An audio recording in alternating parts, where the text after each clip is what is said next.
A Duluth nonprofit is being celebrated for its work helping people overcome barriers to employment. UDAC focuses on inclusive employment and career opportunities for people with disabilities.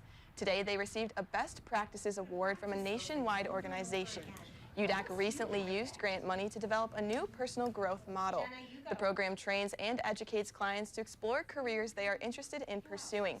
UDAC's executive director says this helps shape brighter and more involved community members. Whether it's public transportation that's not accessible or the inability to find a job that individuals can do, or it's the way attitudes are shaped around individuals with barriers to employment. Those are the things that we're reaching beyond. Herman also says that it's not just about the individuals they serve, but the community they participate in.